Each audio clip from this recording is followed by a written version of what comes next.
Good morning. This is an open meeting of the U.S. Securities and Exchange Commission on January 25th, 2023. I want to welcome members of the public who are listening in.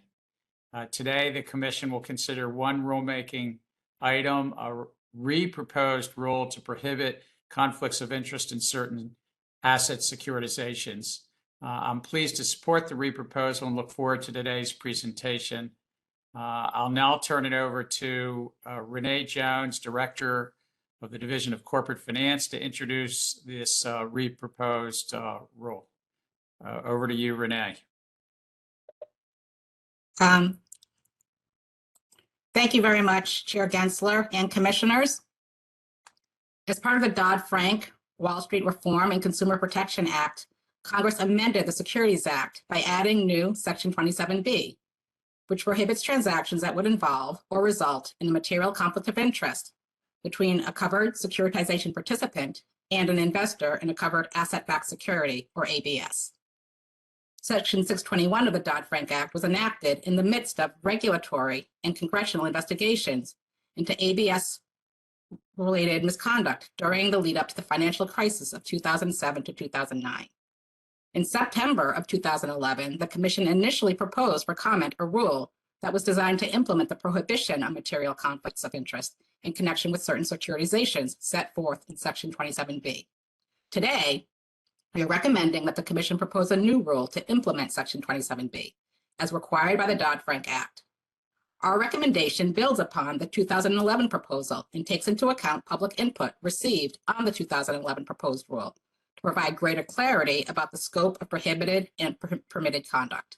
Fundamentally, our recommendation for this re-proposal seeks to prevent the sale of asset-backed securities that are tainted by material conflicts of interest. It seeks to accomplish this by prohibiting securitization participants from engaging in certain transactions that would incentivize a securitization participant to structure an ABS in a way that would put that securitization participant's interests ahead of those of ABS investors.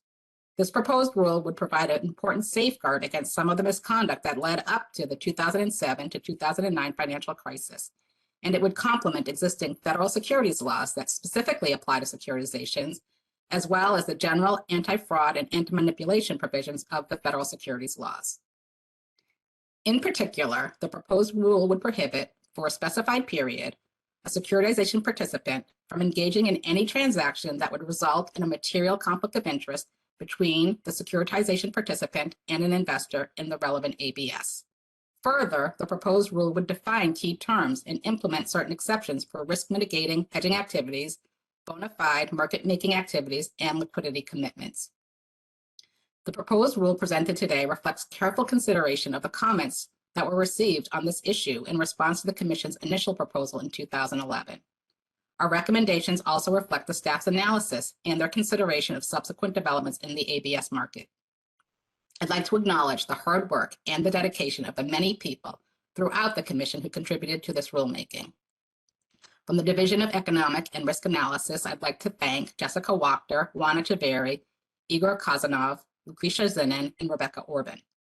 From the Division of Trading and Markets, I'd like to thank Carol McGee, Josephine Taub, Elizabeth Sandow, Mick Riley, James Curley, Patrice Pitts, and Will Miller. From the Division of Investment Management, Christine Shepagrell and Adele Murray. From the Office of Municipal Securities, Dave Sanchez, Adam Wendell, and Adam Alagramento. From the Division of Enforcement, Amy Sumner. From the Division of Examinations, John Broderson, Carrie O'Brien, S.N. Parakatov. From the Office of General Counsel, Dan Berkovitz, Megan Barbaro, Meredith Mitchell, Mary Louise Huth, Bryant Morris, Robert Pepley, Janice Mitnick, and Joseph Valeria. And for my own division, the Division of Corporation Finance, I'd like to extend my thanks to Eric Girding, Betsy Murphy, Rolane Bancroft, Ben Meeks, Brandon Figg, Kayla Roberts, Deanna Virginio, Luna Bloom, and Steve Hearn. I'd like to thank them for all that they've done to get this recommendation before you today. Now I'll turn it over to Ben Meeks, who will discuss our recommendations in greater detail.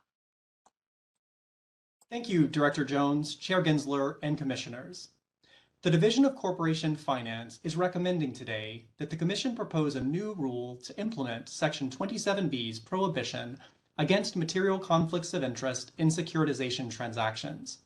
Specifically, we are recommending that the Commission propose new Securities Act Rule 192 to prohibit a securitization participant from, directly or indirectly, engaging in any transaction that would involve or result in any material conflict of interest between the securitization participant and an investor in the relevant asset-backed security. The reproposed rule would implement the statutory prohibition and would define key terms relating to asset-backed securities, securitization participants, and prohibited transactions in order to provide greater clarity about the scope of prohibited and permitted conduct. First, I'll discuss the scope of asset-backed securities covered by the reproposed rule.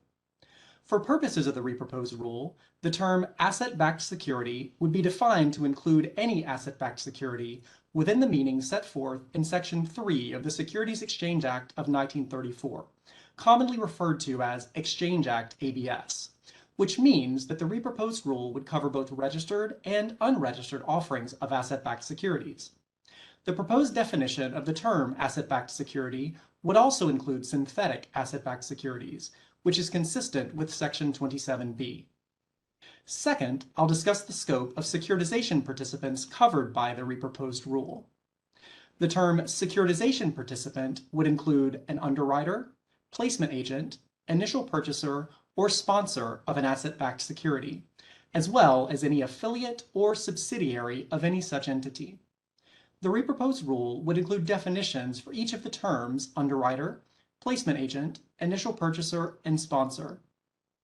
The proposed definitions of these terms in the reproposed rule would be functional definitions based on a person's activities in connection with a securitization. The proposed definitions would generally be based on or derived from existing definitions under the federal securities laws and the rules thereunder, and would include certain exceptions. Third, I'll discuss the scope of transactions that would be prohibited by the reproposed rule. The reproposed rule would define what constitutes a material conflict of interest and would provide clarity about the types of transactions that would be prohibited. Specifically, the reproposed rule would prohibit a securitization participant from entering into a conflicted transaction during the period covered by the reproposed rule. That period would begin when a person has reached or has taken substantial steps to reach an agreement that such person will become a securitization participant with respect to an asset-backed security. And the period would end 1 year after the date of the first closing of the sale of the asset-backed security. The term conflicted transaction would be defined to include two main components. The first component is whether the transaction falls into one or more of the following categories. 1, a short sale of the asset-backed security. 2, the purchase of a credit default swap or other credit derivative, pursuant to which the securitization participant would be entitled to receive payments upon the occurrence of a specified adverse event with respect to the asset-backed security. Or 3, the purchase or sale of any financial instrument other than the relevant asset-backed security, or the entry into a transaction through which the securitization participant would benefit from the actual, anticipated, or potential A, adverse performance of the asset pool supporting or referenced by the asset-backed security. B, loss of principal, monetary default, or early amortization event on the asset-backed security. Or C, decline in the market value of the asset-backed security. The second component relates to materiality. In other words, whether there is a substantial likelihood that a reasonable investor would consider the relevant transaction important to the investor's investment decision, including a decision whether to retain the asset-backed security.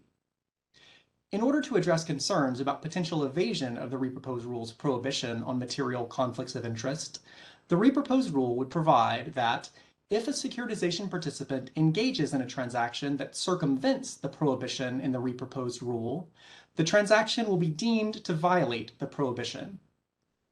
Finally, I'll discuss proposed exceptions to the reproposed rule's prohibition. Consistent with Section 27B, the reproposed rule would provide exceptions from the prohibition for 3 categories of activities. First, risk mitigating hedging activities.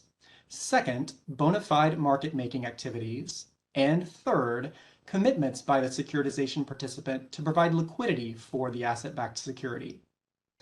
Reliance on the proposed exceptions for risk mitigating hedging activities and bona fide market making activities would be subject to certain conditions intended to distinguish such activities from speculative trading. And the reproposed rule would require a securitization participant relying on these exceptions to implement compliance programs reasonably designed to ensure the securitization participant's compliance with the conditions applicable to the exception, including reasonably designed written policies and procedures. Thank you. Jessica Wachter will now discuss the economic analysis. Thank you, Ben, and good morning, Chair Gensler and Commissioners. Today, the Commission is considering reproposing rules pertaining to the prohibition against conflicts of interest in certain securitizations.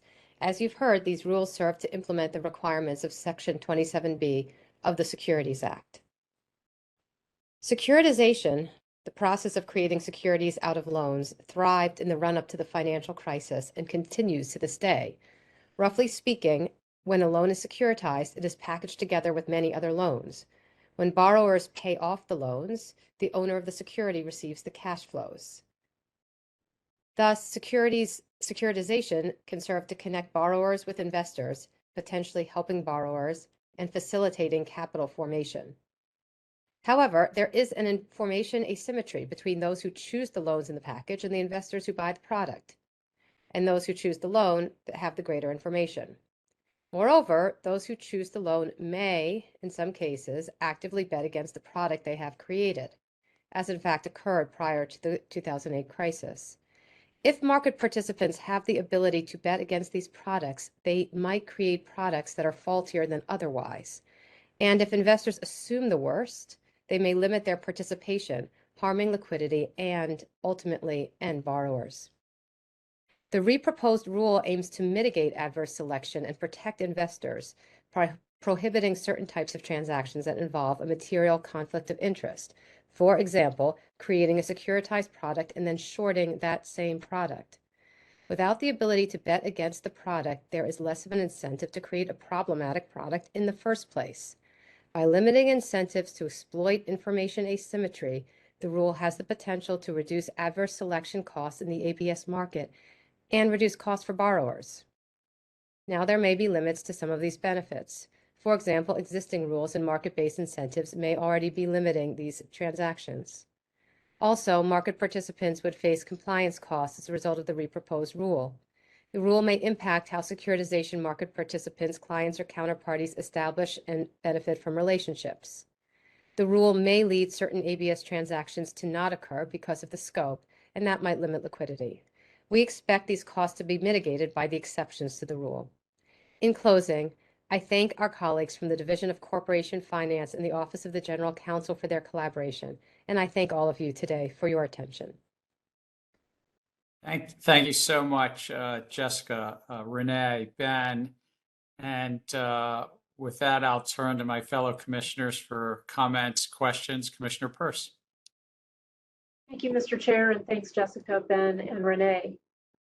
I support putting out a new proposal as a step toward compliance with a more than decade-old mandate from Congress, but have numerous questions about its content. The proposal should narrowly implement the statutory mandate, given the admitted lack of problems in the market. The release acknowledges that current market practices may be generally consistent with the reproposed rule requirements as a result of market participants' current compliance with the existing rules and reputational incentives. The objective of this rulemaking is reasonable, prohibiting transactions that effectively represent a bet against a securitization by securitization participants. A rule carefully designed to meet this objective would help to protect the integrity of the securitization markets, which are crucial to healthy credit markets.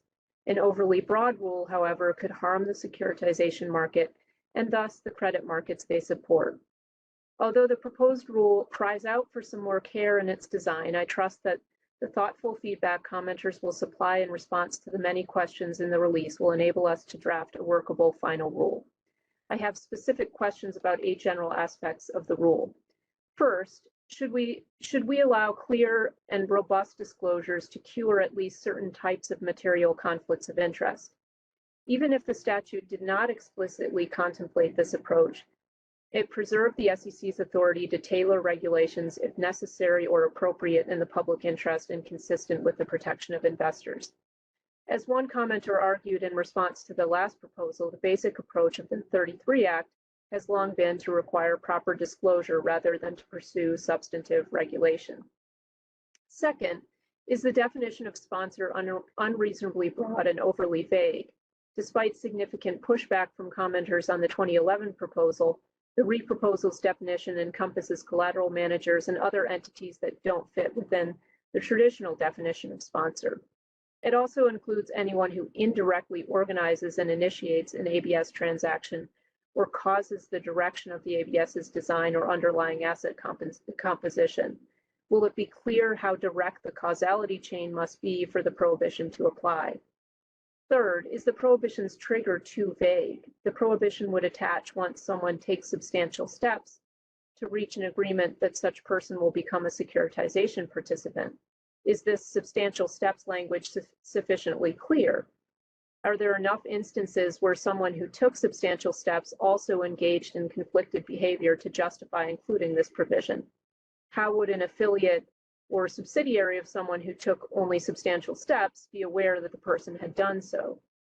Fourth, should the final rule include an exception for affiliates or subsidiaries of securitization participants that rely on information barriers?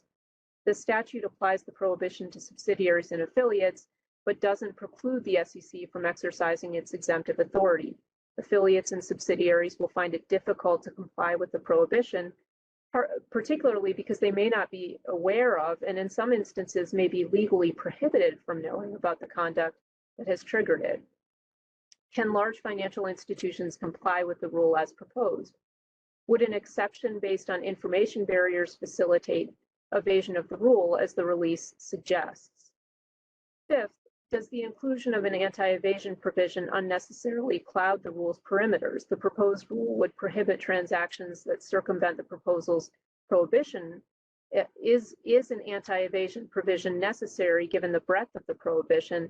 And if it is, could we modify the language to clarify what types of transactions we're trying to reach? Sixth, is the proposed rule adequately harmonized with the Volcker Rule? While the proposed rule tracks the Volcker Rule, in some places differences do remain. Do the similarities and differences make sense? Seventh, is the scope of the exceptions for bona fide market making and risk mitigating hedging appropriate? These exceptions are key to ensuring that the rule works. Finally, does the proposal make appropriate accommodations for different types of entities? The rule exempts GSEs as long as they operate under conservatorship or receivership of the FHFA with capital support from the United States. In the short term, will the proposed exclusion create an uneven playing field? And in the long term, will the proposal make it less likely that the GSEs will exit conservatorship? The proposed rule is not tailored for small entities. Should small entities be afforded a longer implementation period or some other accommodation to ease their compliance burden? The proposed rule would apply to municipal entities. Given that municipal entities are unlikely to engage in conflicted transactions, should the final rule exempt them from the prohibition altogether?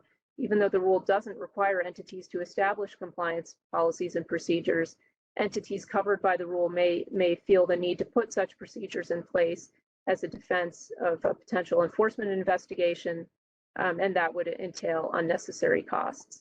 I look forward to hearing from commenters. I do apologize for the proposal's unnecessarily short comment period, which continues a troubling pattern in the face of public and congressional concern. What makes the short comment period here particularly puzzling is that an extra month or two for comments wouldn't add materially to the amount of time that's passed since Congress mandated us to adopt this rule 12 years ago. For comparison, the comment period last time around was extended ultimately to almost 5 months. Thank you to the staff for this recommendation. I'd like to thank Renee Jones in particular.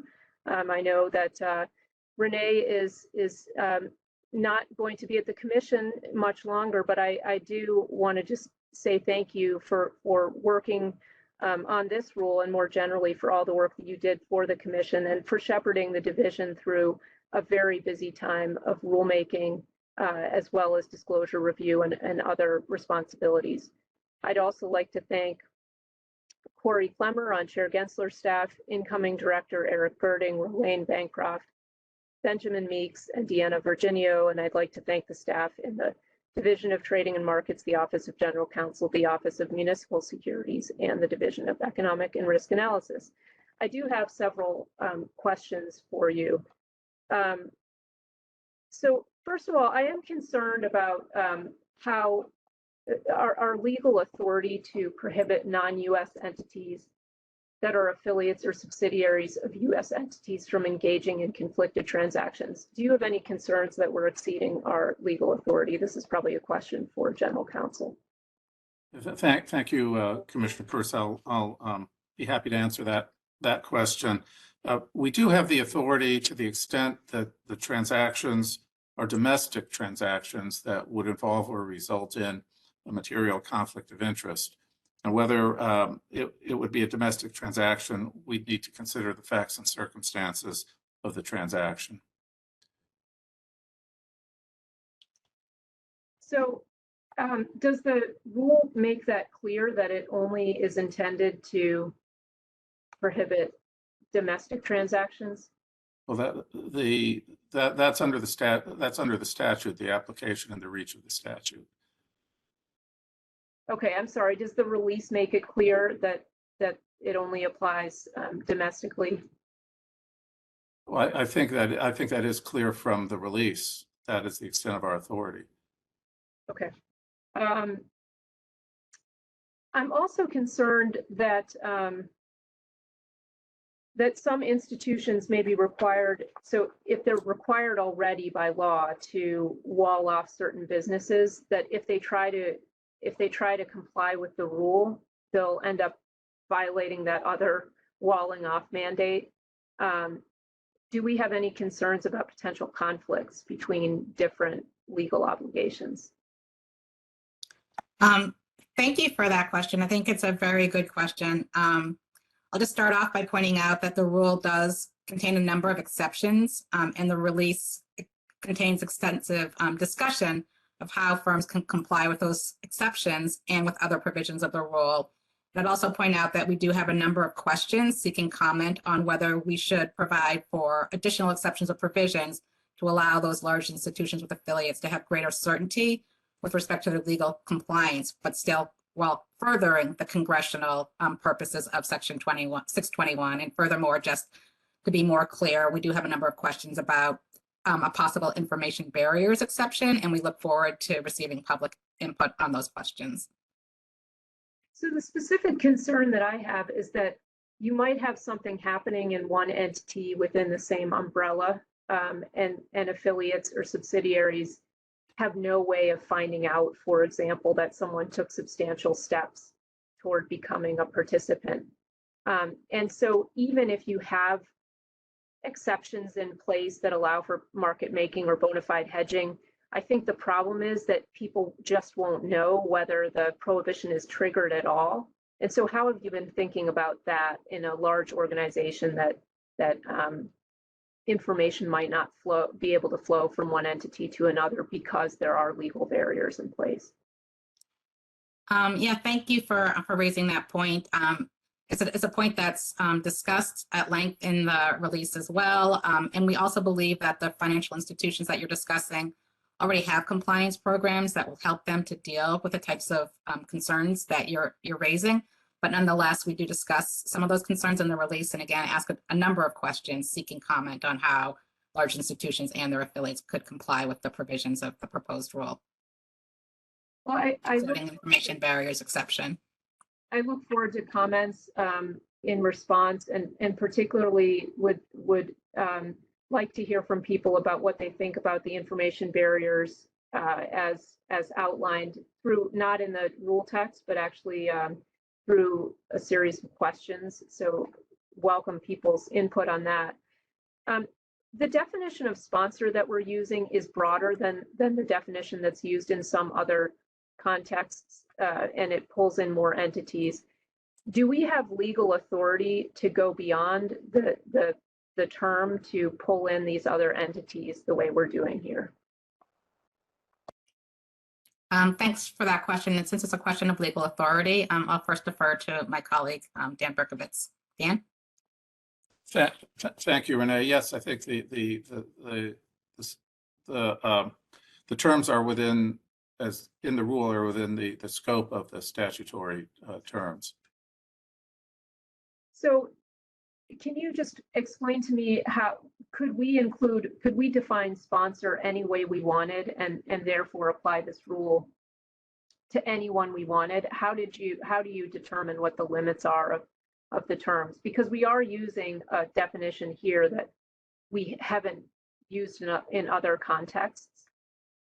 Yes, and thank you. I think the definition that the commission is proposing is consistent with the intent of the statute to prohibit these types of transactions that present that result in or involve a material conflict of interest.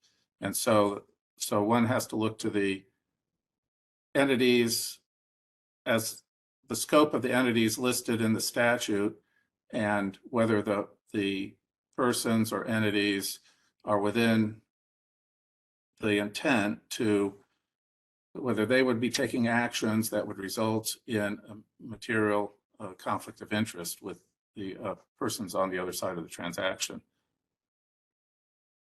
I guess I'd feel more comfortable if we tried to look a little bit less beneath the statute and instead looked more closely to the words in the statute, which I think, are fairly direct, and it seems like we've gone beyond those. But again, I look forward to comment on that question as well. One of the things that I think, Renee, you mentioned was that things have changed quite a bit since 2011 when the initial proposal went out. And so this proposal looks quite different than that proposal did.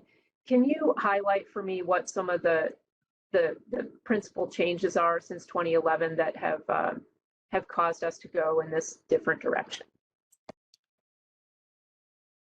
So with respect to the changes in the proposal from the 2011 proposal, most of the changes really are an attempt to respond to a number of the comments that received in order to clarify which parties are subject to the rule, in order to clarify the scope of prohibited transactions, and also to clarify the scope of the exceptions to the rule. So many of these changes, as I mentioned, were made in response to comments that were received on the proposal, and we're seeking to provide more clarity and certainty about the rule, how it applies to market participants, and how it would benefit both investors and market participants.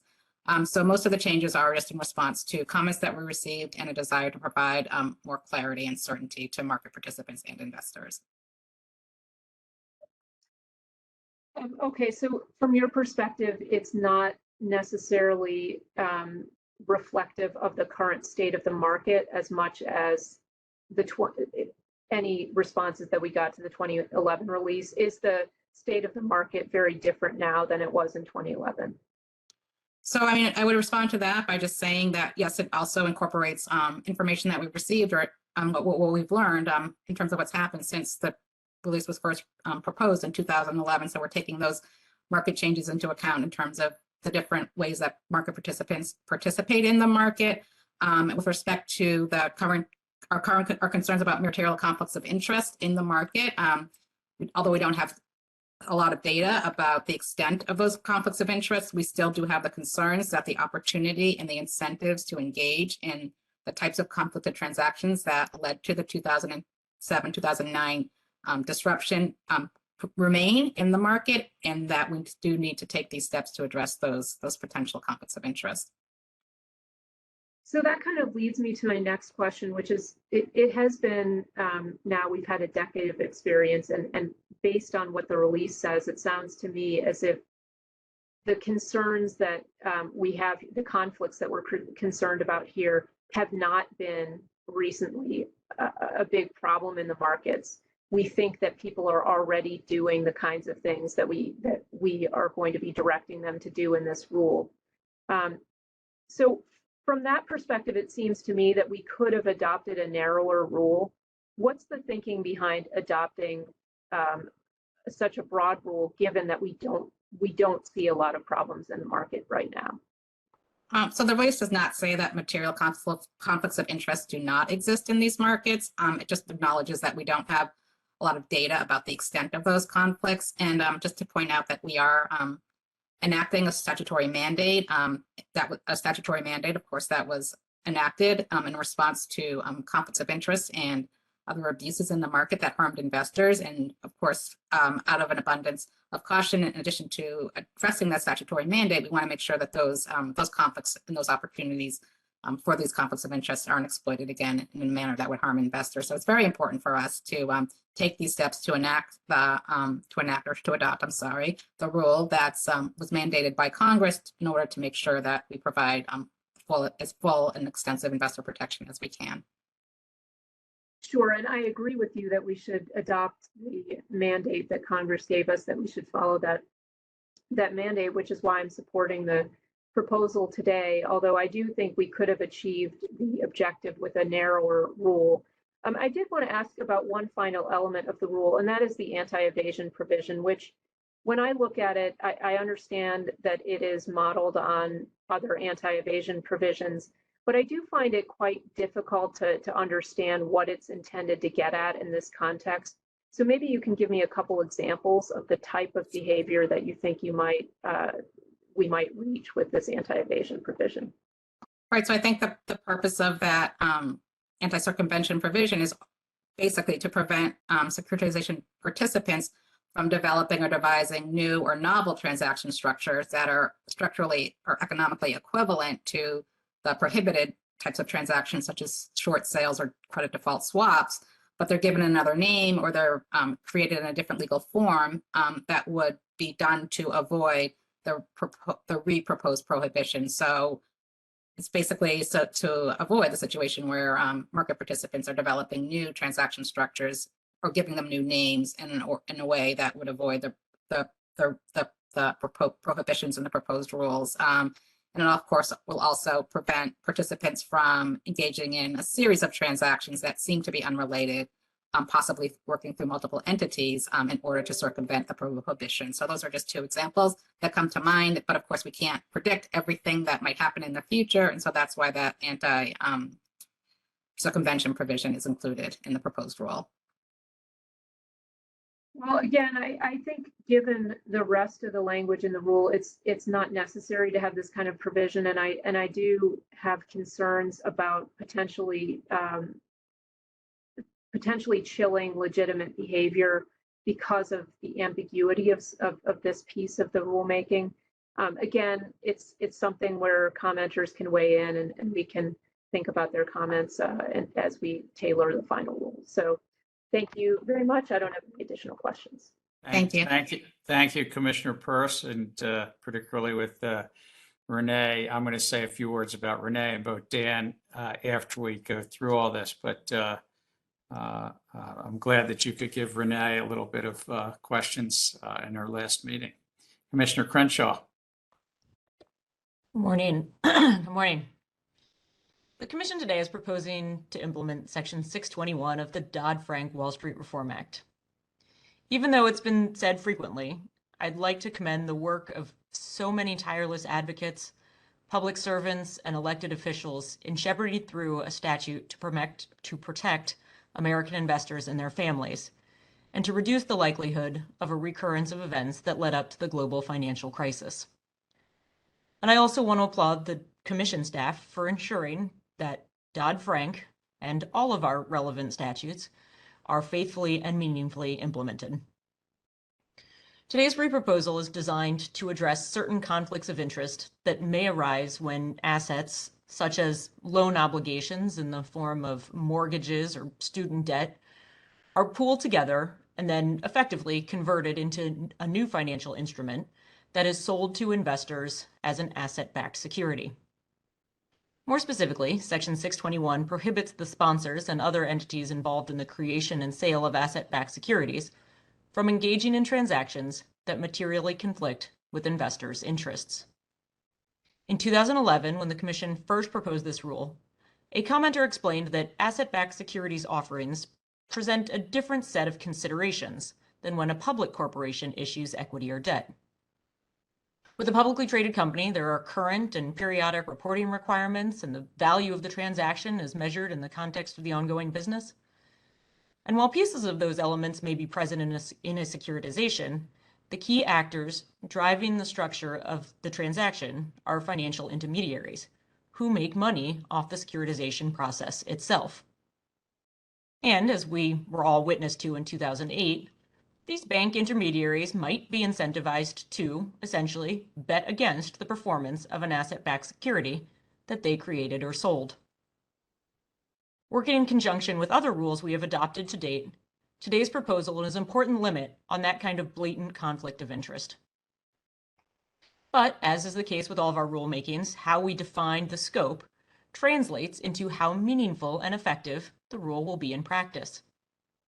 In today's reproposal, the staff thoughtfully defined the scope of the entities involved that would be subject to the prohibition, the time frame of the prohibition, what constitutes conflicted transactions, and provides statutorily required exceptions for hedging, liquidity, and market making.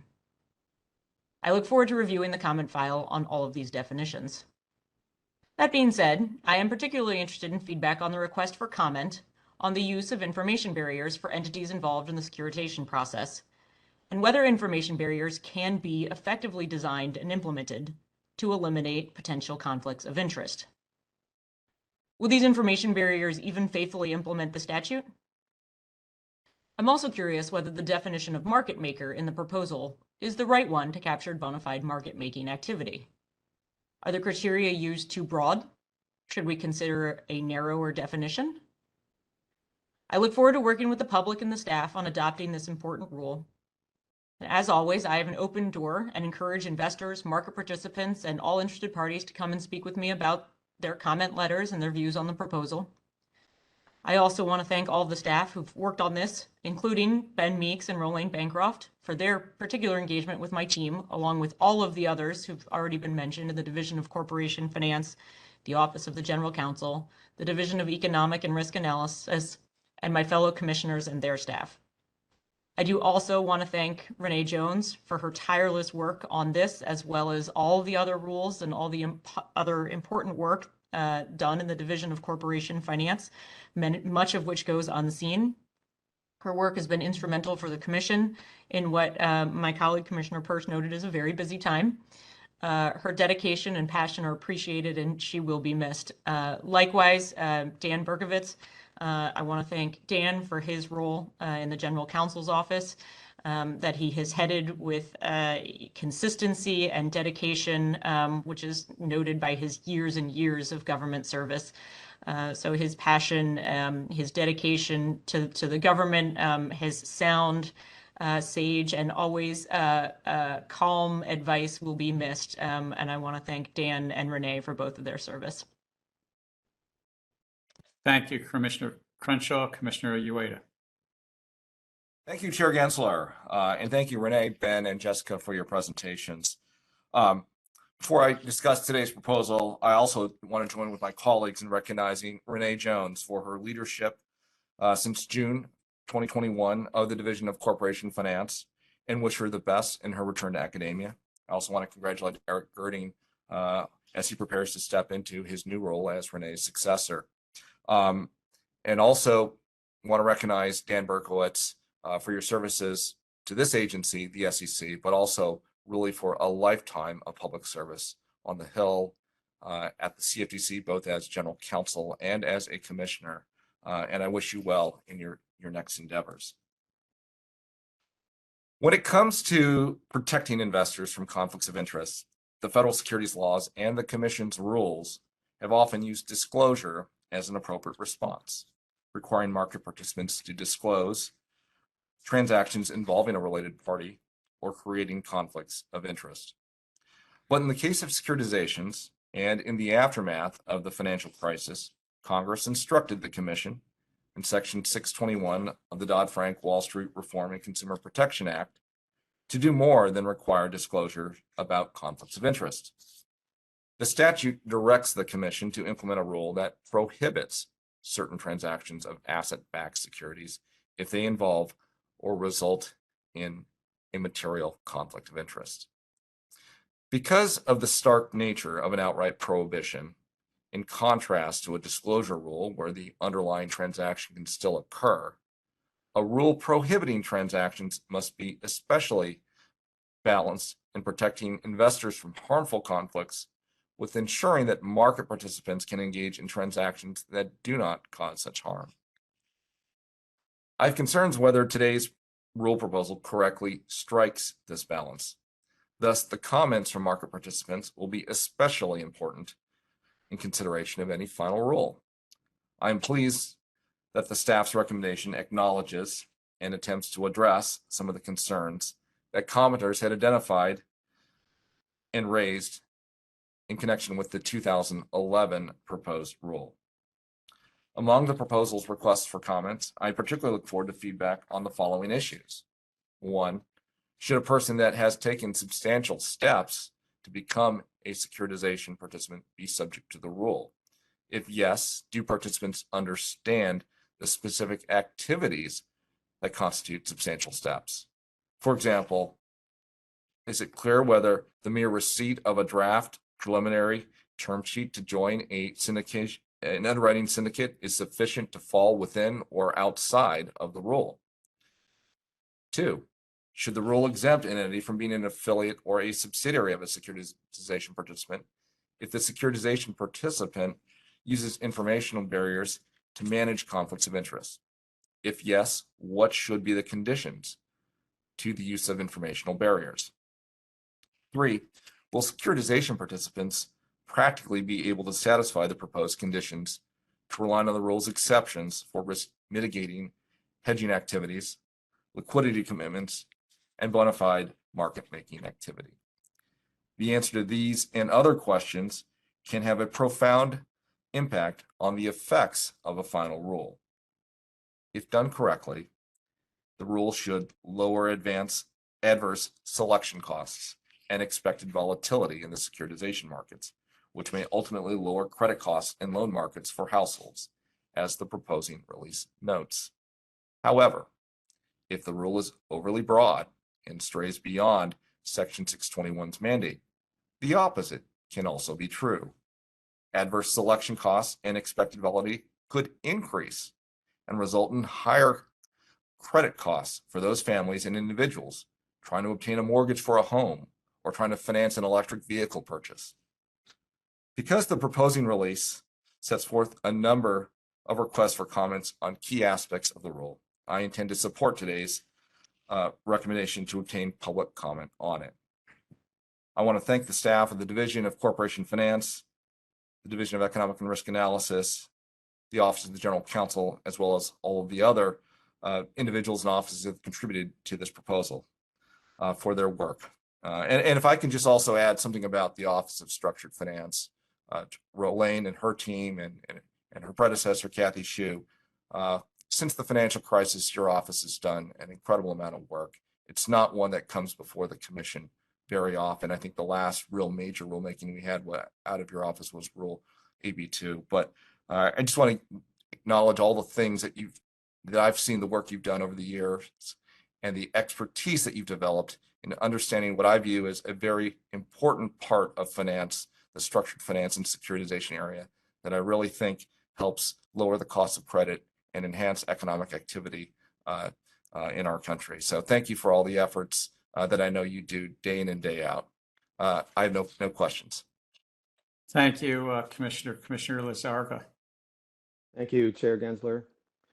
While asset-backed securities may not be a household term, it has direct implications for millions of working households. So much so that in both 2008 and during the COVID-19 pandemic, the Federal Reserve set up emergency loan facilities to prevent interruptions in this market. Today, the Commission reproposes a Dodd-Frank Act rule, originally proposed in 2011, that is designed to address the harmful conflicts of interest in the asset-backed securities market that played a significant role in the 2008 financial crisis. In 2021, market participants issued $918 billion in asset-backed securities. A well-functioning securitization market has the potential to increase liquidity and the availability of credit for consumers and small businesses, provided it operates fairly and with a full transparency that allows investors to meaningfully assess its true financial risks. This is not how the securitization market worked in the run-up to the 2008 financial crisis. The abuses in this market are well documented in congressional investigations and by the Financial Crisis Inquiry Commission. Certain securitization participants structured asset-backed security deals while at the same time betting that these same assets would decline in value. When the shaky foundation of the securitization pipeline crumbled, asset values dropped precipitously, investors faced massive losses, and our financial system nearly collapsed. Investors that participated in the securitization bubble had been misled to believe that their assets were being selected by an independent third party.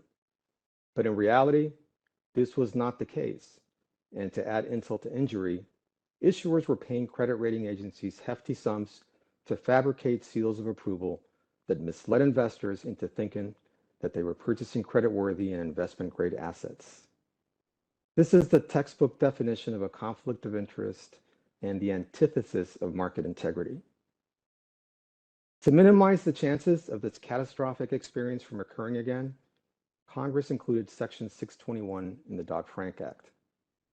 This provision generally prohibits sponsors, underwriters, and other participants to an asset-backed security from engaging in any transaction that would result in a material conflict of interest with respect to an investor for 1 year after the first sale of the asset-backed security.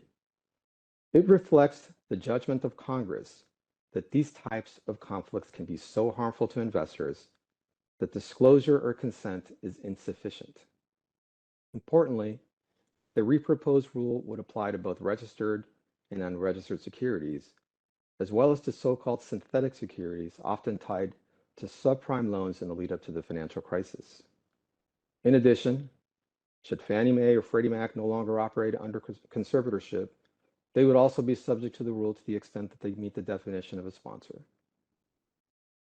The reproposed rule would provide an important safeguard against the rampant misconduct that contributed to the 2008 financial crisis, which resulted in historic wealth losses, massive unemployment, and millions of foreclosures.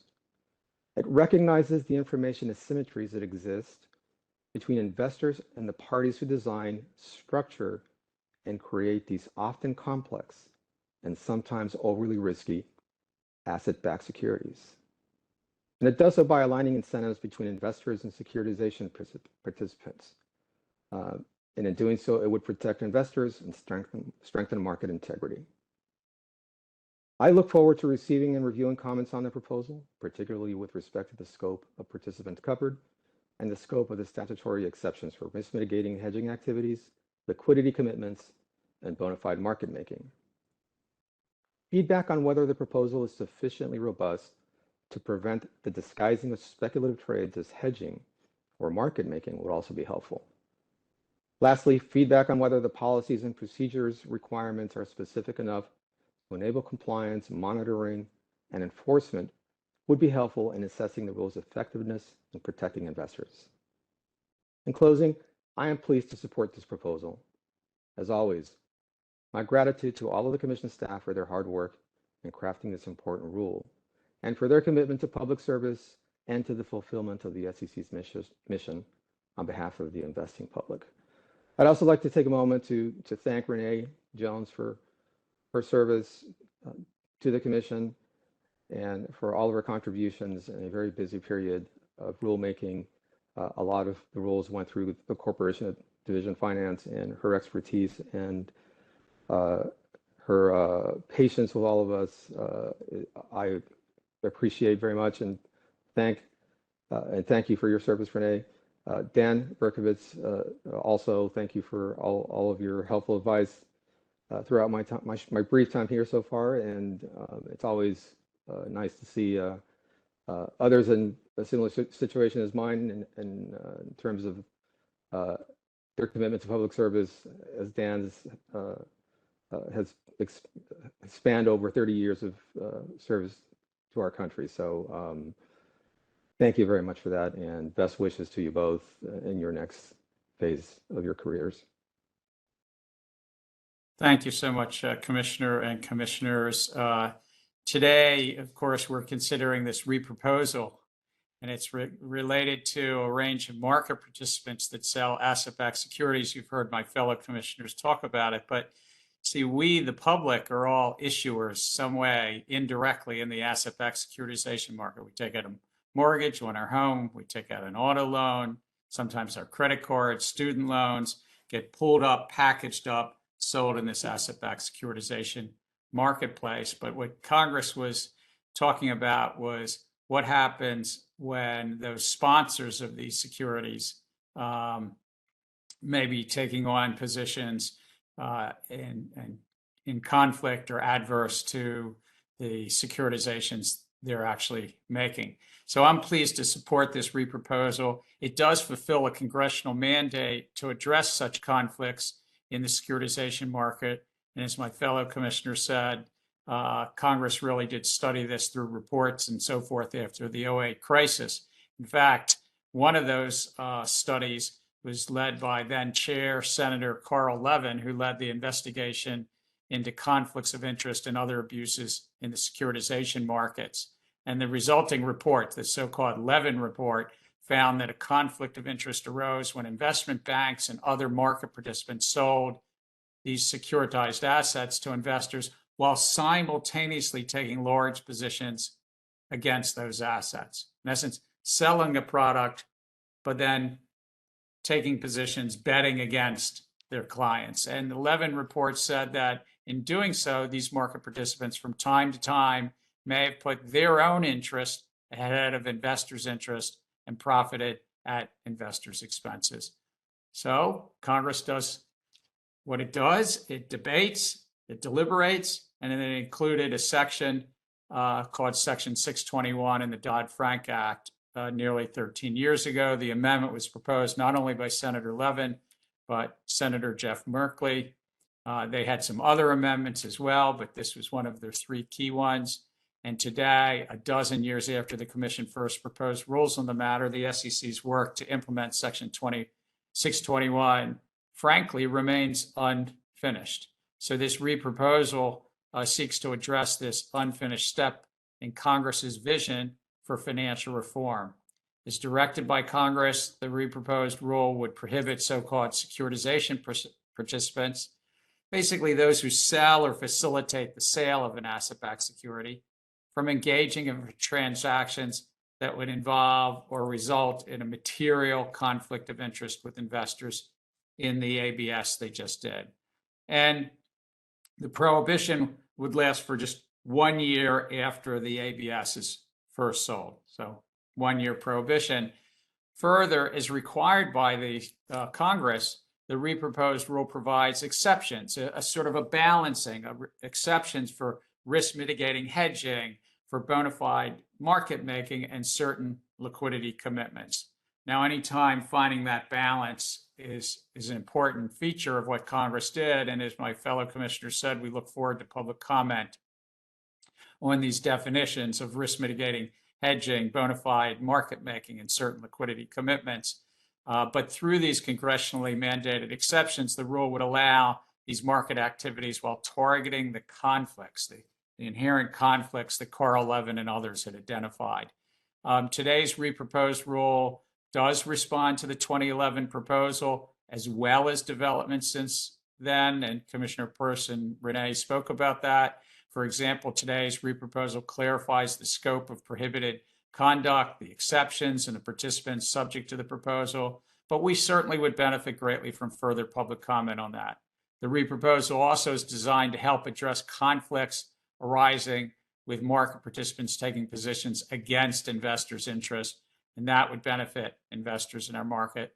Tremendous amount of effort went into this proposal, reflects hard work of many staff. I won't repeat so many of the different names from the Division of Corporate Finance, the Economic Risk and Analysis Unit, our Trading and Markets Unit, Enforcement, Examinations, as well as the Office of General Counsel, the Office of Municipal Securities, the Structured Products, as Commissioner Ueda raised as well, and they'll all be listed on the website.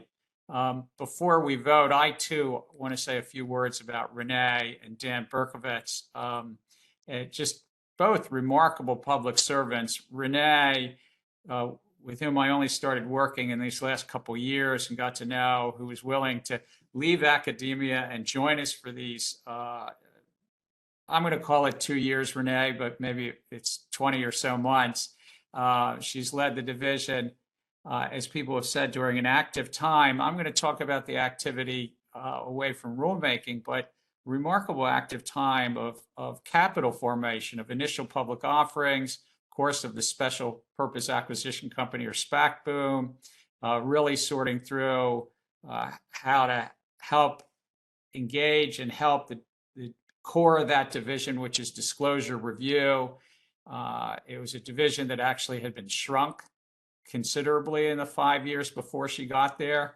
And so with really incredible talent, thinking through how to build some new units, a new crypto unit, a real effort on China-based issuers. And Renee, I want to thank you for all your work helping the Office of Accounting, the chief accountant, and our international unit on everything we've done with regard to our negotiations with China as well. And of course, the work in developing and finalizing some really important Dodd-Frank mandates, whether it was on clawbacks and elsewhere that we walked through, and the rules on insiders selling their shares, so-called 10b5-1 plans, and some of the proposals that are still out there. But remarkable service, and I wish you well back in academia. On Dan, if I can just say, for personal note, this is the second time I've been blessed and honored to work with Dan Berkovitz, but I think Commissioner Lizarga said it, it's over 3 decades. I think, Dan, you have 34 years of service, so maybe one more than you, Jaime. But you know, for the public doesn't know, but Dan could have done just remarkably anything else. I mean, very well, highly trained attorney, goes into public service, works on Capitol Hill, works in some cabinet departments around energy, works for Carl Levin, Senator Levin. That's where I first met you 13 or 14 years ago. 14 years ago this month we met. And you were working with then Chair Levin, asking and grilling me questions during my confirmation process in 2009. I knew a good public servant when I saw it. You came in as the general counsel of the Commodity Futures Trading Commission. You walked into my office one time in 2012 and did the same thing you did in 2022. And you said, I think it's time for me to maybe leave. At that point, you said you had 30 years of public service or some such number. And lo and behold, you came back to service later at the Commodity Futures Trading Commission as a commission. Very unusually, you were willing to serve over here as a general counsel after having been Senate confirmed and a commissioner over there, help us out for 1.5 years and so forth. But I wish you all the well going forward, Dan. A remarkable record of public service in Congress, at cabinet departments, as a commissioner, as general counsel of 2 great market regulators. I don't think there's any person in the history of the country that's been general counsel of both of the agencies. So it's really hats off to Renee and Dan. So I'm sorry if I did that a little more personal, but how do commissioners vote on this matter on proposing or reproposing Rule 621 on asset securitizations? Before I vote, I want to just say a word of thanks to Dan as well, not only for answering my questions today, but for answering many questions during your tenure here. I appreciate all your guidance. So I vote yes. Yes. Yes. Yes. Yes, I know that this is a unanimous vote on the merits and everything, but what a nice way for Renee and Dan to know that there's a unanimous vote on this proposal as they move forward. So thank you again. Renee, you've got your camera on. I didn't know if you wanted to say something. You're muted, Renee. I'd just like to thank you, Gary, and all the commissioners for your leadership, for your support, for helping CorpFan accomplish all that we've accomplished over the past couple of years. Obviously, want to thank the staff of the Division of Corporation Finance for their incredible work and dedication to public service and protecting investors. to thank Eric Girding, my deputy, currently my deputy, for his support over the past 15, 20 months, and to congratulate him on succeeding me. And I wish him the best, and I know he's going to be successful. So I guess that's all I need to say, but thank you very much, everybody. Thank you. And Dan, did you want to say something? Yes, I'd also like to thank you, Gary, for both opportunities you've provided me. It's been a real pleasure and honor to work with you both at the CFTC and over here. I also like to thank all the commissioners, Commissioner Peirce, Commissioner Crenshaw, Commissioner Ueda, Commissioner Lizarga. I've spent 34 years in the government, 8 of those working for Senator Carl Levin, and I spent five and a half of those with you, Gary, or 5 years with you, Gary. My colleagues at the CFTC and the commission here. And this is why I spent all those years in public service. It's for places like this and missions like we have and the people that I've worked with here and elsewhere in my career. And that's why I've done it. And it's been a life well worth spent. And I want to thank you for the opportunity. Well, thank you. A life well spent and much more to do, I'm sure, and a nice way to go out on helping shepherd us to repropose Chair Levin's one of his rules. So thank you. With that, I think the meeting is adjourned.